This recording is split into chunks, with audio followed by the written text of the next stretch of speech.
Hola, hoy te quiero hablar unos minutos sobre la verdad objetiva absoluta.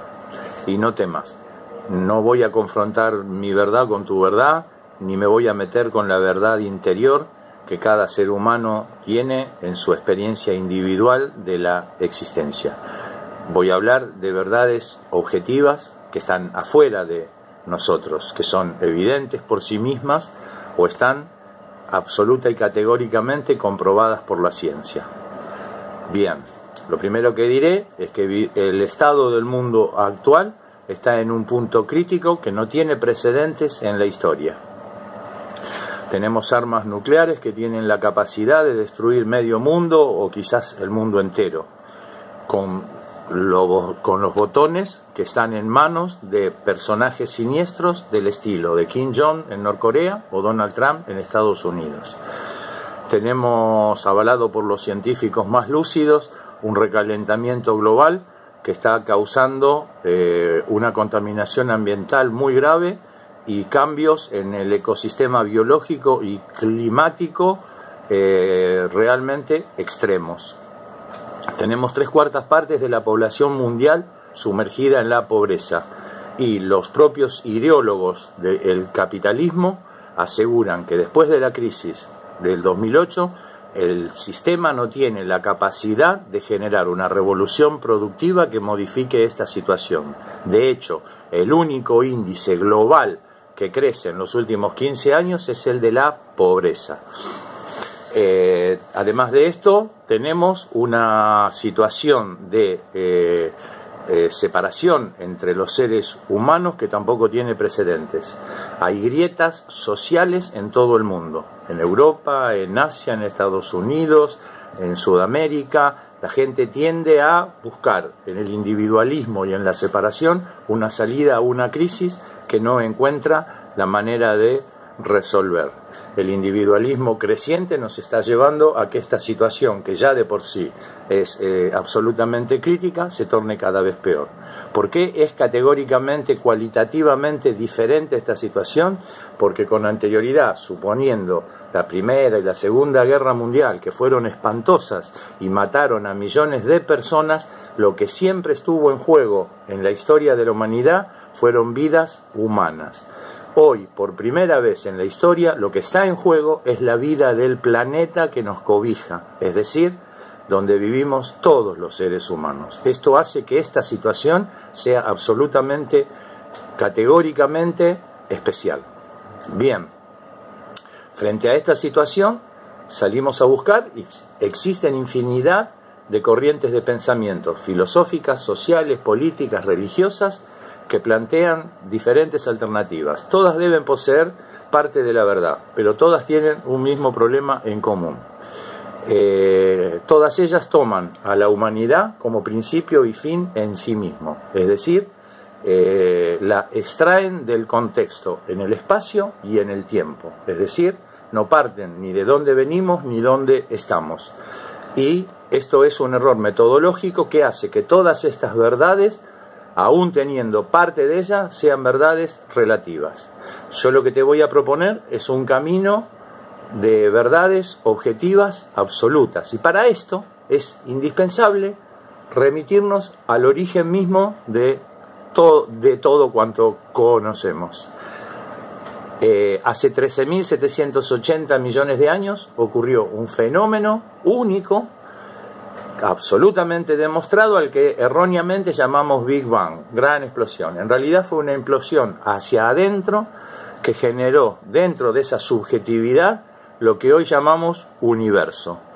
Este que hasta hace poco creíamos que era el todo, hoy sabemos que es apenas el 5% de la masa de la totalidad cósmica. Es decir, existen el 95% de energía restante en lo que llamamos materia y energía oscura. No vamos a entrar en ese tema porque el lugar donde los fenómenos de la vida ocurren concretamente y se realizan es en este lugar que llamamos universo. Aquí irrumpieron en aquel entonces infinidad de partículas elementales que, además de crear un espacio que no existía antes, al ir inflándolo fueron generando el tiempo en el movimiento. Estas partículas elementales que existían en aquel entonces son prácticamente las mismas que existen hoy. Y todo lo que conocemos y todo lo que vos ves está hecho de esas partículas elementales y nada más. Este es el proceso evolutivo de la vida en el espacio y en el tiempo. Bien, las partículas elementales en ciclos sucesivos fueron generando eslabones cada vez más complejos, eslabones superiores cualitativamente. Partículas elementales, átomos, moléculas simples, moléculas orgánicas, células, organismos multicelulares, hasta llegar al séptimo eslabón, cuando un ente conocido como humanoide desarrolló en su estadio mental una dualidad inexistente en todas las demás variantes. Es decir, poseemos en nuestra mente un aspecto intuitivo que compartimos con los seres anteriores y un aspecto racional que es absolutamente nuevo y nos diferencia y nos hace únicos, el séptimo eslabón. No fuimos el primero, no seremos el último. De nuestra capacidad mental utilizamos un pequeño porcentaje, un 7, un 9%. El restante potencial no está ahí, ni de casualidad, ni para ser desechado, sino para ser utilizado por el siguiente eslabón, para lo cual aún falta mucho, que será alguien parecido a nosotros, pero con una conciencia absolutamente superior y diferente. Bien, a la vida le llevó alrededor de 3 millones de años lograr que este primer humanoide alcance su mejor exponente, el Homo sapiens sapiens, nosotros, surgidos en el África hace alrededor de 200.000 años, y todos procedentes de la primer pareja que engendró ese ente, ese ser diferente. Es decir, todos los habitantes del planeta Tierra que existimos hoy, si hiciésemos nuestro árbol genealógico, tenemos un antecesor común, es decir, somos parientes. Durante los primeros 200.000 años de nuestra existencia, vivíamos en pequeños grupos de 50 o 60 miembros. Cuando excedíamos el grupo, se iban desparramando. La relación entre nosotros era la de una moral comunitaria. Compartíamos tareas y riquezas. Nos apoyábamos fundamentalmente en nuestra vida, en el aspecto intuitivo de nuestro conocimiento, y la capacidad racional apenas la usábamos para clasificar el entorno y resolver los problemas simples que mejoraran la vida cotidiana. Durante este periodo fuimos expandiéndonos por el mundo hasta cubrirlo prácticamente entero, desde Tierra del Fuego hasta Japón, pero en grupos pequeños, aislados, que no estaban conectados con los demás y ni siquiera sabían de la existencia de otros seres humanos. Este proceso en el que éramos nómadas, cazadores y recolectores, lo hicimos bajo el cobijo y el amparo de la naturaleza. Vivíamos en armonía. Finalmente alcanzamos este ciclo, como todos los que existen anteriores y posteriores, son ciclos sometidos a las leyes naturales que rigen todos los ciclos y movimientos en el universo. Todos los procesos se afirman, se niegan, llegan a un punto crítico de desorden del sistema, que algunos llaman negación de la negación, y hay una superación cualitativa posterior. Este ciclo de afirmación humano alcanzó un punto crítico después de la glaciación, cuando los seres que quedábamos debido a nuestra forma de vida nómade no estaban capacitados para seguir creciendo, y en un medio hostil, habitado por infinidad de seres de los cuales éramos posibles candidatos a ser depredados, la vida nos forzó a encontrar la solución y nos puso a nuestro alcance la capacidad de desarrollar la agricultura. Con la agricultura nos establecimos, empezamos a sembrar, a cosechar, a criar animales, construimos pueblos. Durante 3 o 4 mil años, estos pueblos que hemos encontrado, algunos de ellos como Cataljuyuk en Anatolia o Caral en Perú, nos muestran una vida pacífica, sin templos, sin palacios, sin armas defensivas. Vivíamos en paz. Pero también nos muestran que habían comenzado a desarrollar el comercio con otros pueblos. Esto hizo que algunos individuos comenzaran a enriquecerse y con el enriquecimiento surgió la ambición por el poder. Era también necesario en la historia. A partir de ahí surgió el primer Estado militarizado, fuertemente armado y sostenido en la moral individualista. Es decir, todas las riquezas, tanto naturales como productivas, pertenecían a una pequeña élite y todos los demás habían perdido su contacto directo con su alimento y con la naturaleza. Dependían de este grupo de hombres que imponía por la fuerza su nuevo régimen. Estos prontos se lanzaron a la apropiación de cuanta riqueza estuviera a su alcance. Así empezaron guerras contra pueblos que aún vivían en el comunitarismo primitivo, que fueron fácilmente sometidos, asesinados aquellos que opusieran resistencia y tomados como esclavos los demás. Los esclavos son los que despertaron en nuestro corazón el deseo de la utopía de regresar al mundo que ellos aún recordaban, un mundo de paz y que suponían que alguna vez regresaría. Era verdad, pero todavía no era el tiempo, no fue posible nunca hasta la actualidad. Lo que sí fue posible es que en este periodo desarrolláramos el aspecto que teníamos potencial, es decir, la racionalidad, investigando cuánta rama del saber se abrió en nuestro viaje, para perfeccionar nuestros conocimientos hasta las últimas consecuencias. Esto nos permitió desarrollar tecnologías cada vez más superadoras, mejorar el nivel de la vida de los seres humanos en general, pero lo que no cambió nunca en el proceso fue la moral individualista que hizo que todas las riquezas naturales y productivas siguieran estando en manos de un grupo ínfimo de individuos y que todos los demás estuvieran sometidos a los caprichos de los deseos y los intereses de estos individuos. Para bien a veces, para mal muchísimas veces. Un costo alto que pagamos hasta llegar a hoy. Hoy hemos llegado y estamos en un momento en que arranqué diciéndote que el mundo estaba en un punto crítico. Lo que deberíamos ver es si la vida nos proveyó de las herramientas necesarias como para resolver este punto crítico.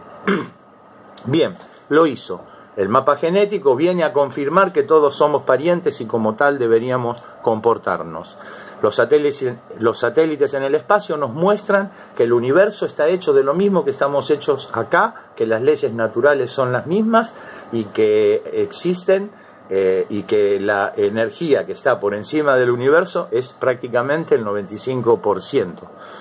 Bien, y por sobre todas las cosas, nuestro propio esfuerzo de capacitación y tecnología nos dio Internet. Internet es la posibilidad de organizarnos en red, pequeñas células barriales alrededor de una sociedad de fomento, 20 manzanas, no más, interconectadas entre sí, por pueblo, ciudad, provincia, con un gobierno centralizado, donde nosotros elegimos a las personas más capacitadas intelectual y moralmente para resolver todos los problemas de la humanidad. ¿Se pueden resolver? Sí, porque las riquezas naturales y productivas exceden con creces las necesidades de toda la población mundial. Todos podrían vivir bien y en situación de confort. Bien, hemos llegado a un punto en que tenemos las herramientas y tenemos el mundo en crisis. Hay algo que está faltando que no nos permite dar este paso. La vida nos está llevando cada vez más al borde del precipicio hasta que nos demos cuenta que resolver este caos en el que estamos inmersos es una cuestión de vida o muerte, de supervivencia. No te quepan dudas de que lo haremos y venceremos el obstáculo como siempre lo hicimos en nuestra historia. Ahora bien, mientras tanto, debe ir creciendo en la conciencia colectiva esta idea del mundo del bien, esta idea de que la única alternativa para enfrentar y revertir el proceso de la negatividad en la que estamos envueltos, que nos metió en el caos, es generar una fuerza de signo contraria, una fuerza del bien, y eso solo lo lograremos desde la reconciliación. La reconciliación es aquello que nos permitirá ir detrás de objetivos simples, donde podemos ponernos de acuerdo porque son objetivos en sí mismos, no dependen de en qué creamos nosotros, no se contraponen con nuestras ideas, con nuestra religión, simplemente entender que las riquezas naturales son parte de un ecosistema biológico autosustentable y que están al servicio de los seres que la habitan. Esa es la verdad, todo lo demás es mentira. Y siendo parientes, tenemos que compartir estas riquezas entre todos. Ponernos de acuerdo en estos dos principios es establecer la moral del bien, la moral de la verdad y el amor. Esto empezará en algún lugar del planeta determinado y rápidamente se generalizará y estableceremos un sistema comunitario mundial. Este proceso es inevitable porque lo que te acabo de contar son un proceso evolutivo, categórico, coherente y objetivo. No es mi interpretación de nada, es simplemente lo que está sucediendo desde hace más de 13.000 millones de años. El eslabón siguiente espera. El eslabón siguiente es un ser humano parecido a nosotros, con una capacidad de conciencia superior. No lo veremos. Está después de que iniciemos el proceso del cambio moral. El cambio moral es lo que ahora tenemos planteado.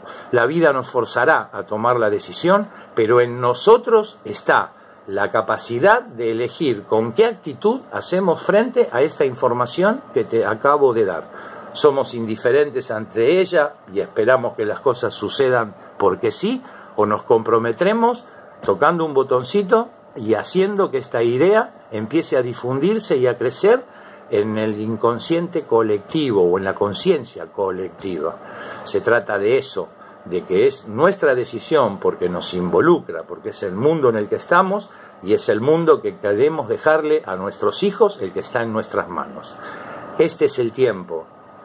No vamos a debatir un devaneo de si es año más o año menos. Este es el tiempo, porque la crisis mundial es insostenible y porque las herramientas están en nuestras manos. Lo único que falta es nuestra decisión. Esta decisión es la lección que debemos aprender para pasar de grado y entrar en una nueva era de la vida de la humanidad. Bien. Nada más por hoy, te agradezco por haberme escuchado y bueno, nos vemos, hasta pronto.